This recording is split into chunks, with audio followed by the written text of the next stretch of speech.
Kurimaw, mata, yung ranger, saka taas mo. Tapos yung, hindi natin makakalimutan, yung hashtag pabayad girls. Si Sir Robin, saka si Melvin, na tinatawag na tita. Yung nakita natin siya ng prom natin, yung prom na dati tungkol sa guys sa support room. Yung field trip natin nun, walang sumama sa atin, kaya wala na ako masisay doon. Marami nangyari din nung fourth year tayo this time. Yung safety moments na hindi tayo a-attend kasi. All I can say is this, just enjoy the moment of our count. Like how a nebula conjures itself to become a star. Let's uphold the night by as the torch of legacy outlive. The torch of knowledge and wisdom will continuously blaze as it is handed down to the successor of the future's grade 10 students. This fire will be the enlightenment and the heat will be their desire as they proceed to the new chapter of their lives. The legacy will advance as we call on Miss Irish May Pineda of Grade 10 Pope Celestine and Miss Cherise Joy Pineda of Grade 9 Pope Gregory.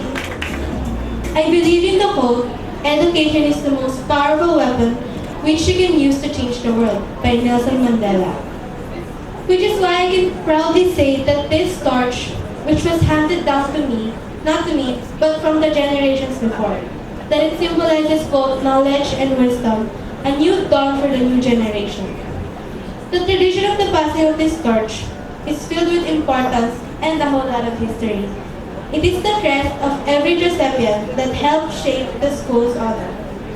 You and all of the juniors receive this torch that will unite you in an unending venture towards a journey of knowledge and upbringing. It is now yours. The challenge to uphold the responsibility, the honor of our beloved school. You will not only lead your fellow juniors, but the other students as well. Allow this fire never to waver, not only in our mind, but in our hearts and souls.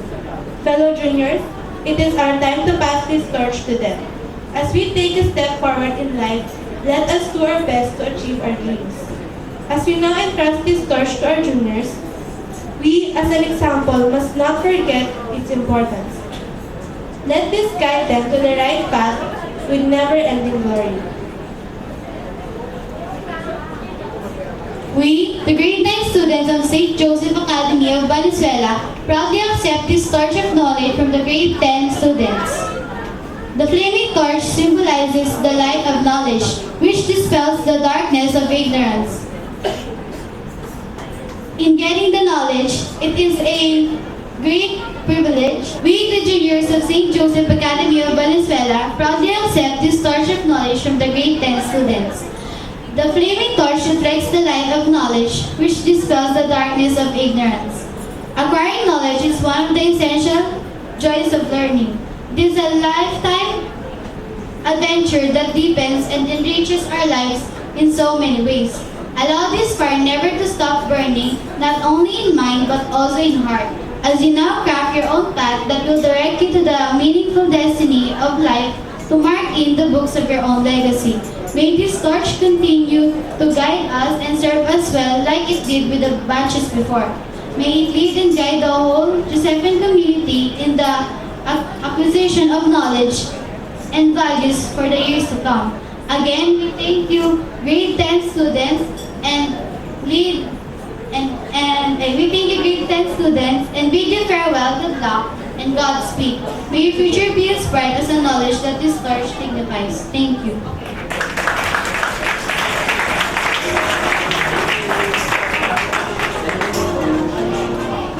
Thank you, Ms. Irish May Pineda and Cherise Joy Pineda. Now, I'm out of spell and so do you, partner. Surely. We now know who will be the next artists, the scientists, the mathematicians, journalists, architects, and the like to hold titles. By virtue of personal achievement is indeed too much to be proud of. And to predict the future, ladies and gentlemen, we may call on Miss Catherine Lagaso of Grade 9 Pope Gregory to give us the class prophecy. Lend me your ears, and in just a minute, we'll take a trip to the future. Stand back and widen your imagination. As I woke up, I took a look at the calendar and saw that the date was February 20, 2036. I realized that it was exactly 20 years ago after our junior prom.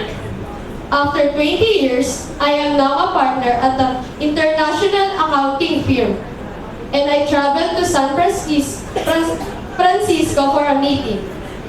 I rose up from my chair and saw the sun rising from my window, seat from the airplane. The flight attendant of my flight back to Manila was Christine Joy Molina, and she handed out the newspapers. We talked for a while and quickly caught up with each other's life. As she and I were exchanging stories, she mentioned that Jericho Reyes, Vance Guansing, and Rad Sabarillo are now serving the country as soldiers in the military. After the conversation, I decided to go through the newspaper, and in the headline was April Joy Barueso, the lawyer who defended the impeach case against a politician.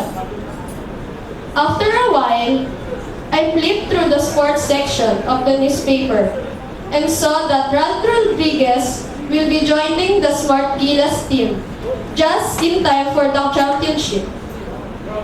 Right next to the article was a photo of Naomi Flores, who is the team captain of the volleyball team that will be representative of the Philippines in the World Asians Volleyball Club Championship in September. When I arrived at Manila, a familiar face was emerging from the crowd that stood amidst the waiting area for luggage. It was Miguel Arches, who is now a game developer. I quickly remembered that Cherise Pineda, Justin Gumabon, Joselito Hargel, and Gab Veneracion were all doctors now. Miguel and I said our goodbyes since he is still catching a film crew produced by the production manager, Aaron Adana. We were amazed at how far everyone from our high school batch was quite successful and accomplished. As I was still quite hungry from the flight, I stopped over at the restaurant before I went home. I went inside the restaurant. The owners, Chef Timothy Tan, Chef Mika Matisado, Chef Andrea Iliana, and Chef Julius De Guzman welcomed me with a smile as I walked through. While I was waiting for my food to arrive, I glanced over a magazine entitled National Geographic, featuring the masterpiece of photographer Ralph Padin and the prize-winning entries of photographer Daphne Palapor for the International Photographic Awards night. I received my order and was quite full, so I decided to take a stroll on the street. Little did I know that the skyscraper across the street was built by architect Hans Riños and civil engineers Kobe D. and Emilio Reyes. The interior design of the building was done by Nathaniel Perol. On the top of the building was a huge sign of Robles and Carrion Finance Trading Corporation, which surprisingly was owned by J.D. Robles and Rachel Carrion. Now, need rest, so I decide to go home. Before sleeping, I turned off the lights and said some words of applause, forgiveness, and thanks to God above. What a wonderful future we have, isn't it? As the saying say, there is only one success: to spend your life in your own way. Through living your life by what your heart says, there will sure be happiness, for happiness be found in your heart. They must be prepared for the responsibilities that will jump out of them. This will have the bequeathal and acceptance of the key of responsibility as we call on Mr. Harry Tagodin of Pope Celestine to turn over the key to Mr. Julio Ugarte of Grade 9 Pope Gregory as he accepts it. Distinguished guests, the administration, beloved faculty member and staff, to my fellow student, and to everyone who had grace in this event. A pleasant evening to everyone. On this day, mark a special day in our high school life, our prom night. And we juniors, grade 10, shall enter a new chapter of a student life in a few months. To my dear juniors, grade 9, as you live on a higher level, also lies the task of being the role models of our younger brothers and sisters. Being the class leader of grade 10, it is my honor to pass on you the key of responsibility, go with the journey, and carry it with pride and dignity.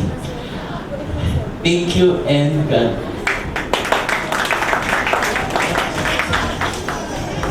It is my great honor to represent my beloved grade 9 juniors in front of all of you. At this point in time, I am privileged to accept the key of responsibility from our grade 10 juniors. As our grade 10 juniors make their departure a few months later, we will soon take responsibility in becoming the eldest children of our institution, being the ates and kuyas to the lower years. There will be times we may celebrate success the same way we learn from the failures. What important is that we should continue to make history by giving our best shot and putting great efforts to everything. Kudos and a pleasant evening to everyone. Evening rather. Once again, we are celebrating a prominent night, not as juniors and seniors, but as juniors only.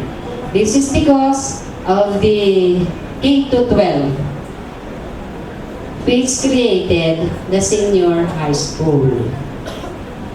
Then, I am glad that despite these changes of the secondary curriculum, there has been no bearing in our desire to keep on the tradition of turning over the responsibilities of the predecessors to their successors in a very special occasion like this.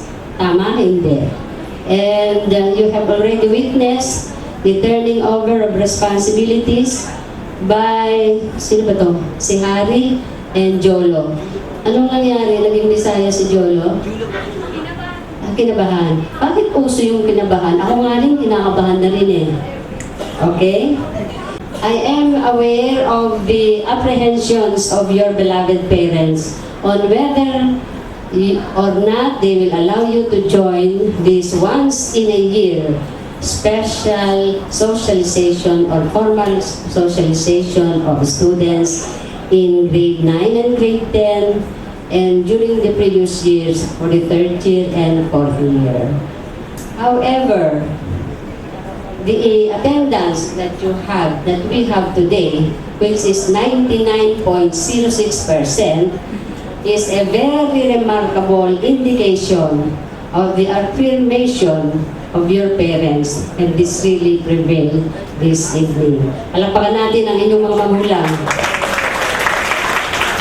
With your theme, Starry, Starry Night, a night of everlasting memories, I can only say that you are now a set of stars, shining like stars, then proceeding from the stars and connected with the stars. Tama, puro stars na rin tayo. Ako din, star.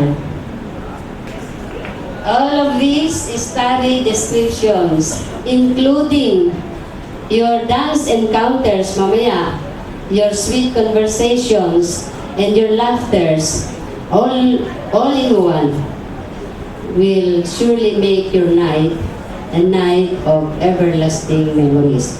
Tulad nga ng sinabi ni Francesca kanina, ang dami niyang kwento mula ng 1st year hanggang ngayon at grade 10. And it is true that this is your last promenade for the grade 10.